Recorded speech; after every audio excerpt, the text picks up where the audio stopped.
Hello everyone, আসসালামু আলাইকুম। আমাদের জীবন মাহমুদকে চিনে না এমন কোনো লোক বাংলাদেশের মধ্যে নেই। জীবন মাহমুদ গিয়েছিল শরীয়তপুর বন্ধু বান্ধবের সাথে ঘোরার জন্য, কিন্তু তারা কয়েকটা বাইক নিয়েছিল। বাইকের একদম লাস্টের যে বাইকটা ছিল সেটা আমাদের জীবন মাহমুদের ছিল, আর ফার্স্টে যে বাইকগুলো ছিল সেটা ছিল তার বন্ধু বান্ধবের।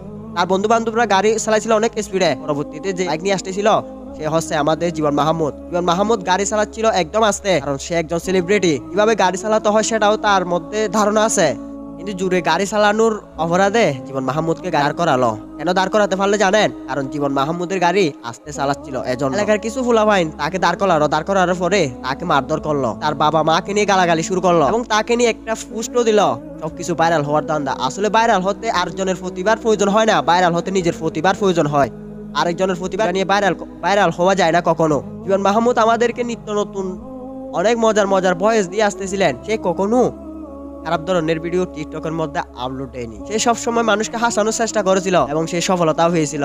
এলাকার যে ফুলাফাইলরা তাকে অ্যাটাক করলো তাদের হয়তো শিক্ষা একটু ত্রুটি ছিল। মা বাবা তাদেরকে শিক্ষা গ্রহণের জন্য হয়তো স্কুলে ভর্তি করায়নি, এবং তার মধ্যে এটাও হতে পারে তাদেরকে স্কুল মাদ্রাসায় ভর্তি করাইছিল, সেটার থেকে কিন্তু তারা শিক্ষা গ্রহণ করতে পারে নাই। এলাকায় একটা মেহমান আসলে তাদেরকে কিভাবে আপ্যায়ন করতে হয় সেটাও তারা শিখে নিতে পারেনি। নামটা কারো হয়েছে? শরীয়তপুরের নাম হয়েছে নাকি বদনাম হয়েছে? একজন সেলিব্রিটি পারসন সে তোমাদের এলাকায় গেছে বলা তোমরা এলাকার বাহাদুরি নিয়ে তাকে ফিটাইছ এবং তাকে নিয়ে পুষ্ট করে দিছ। ওইসব কোন ছেলেরা করে জানে? যারা নিয়মিত ড্রাগস এবং গাঁজা সেবন করে, একমাত্র সেই ছেলেরাই করতে পারে, এবং ভদ্রঘর ছেলেরা কখনো সেটা করতে পারে না। সে ছিল একজন সহজ সরল টিকটকার।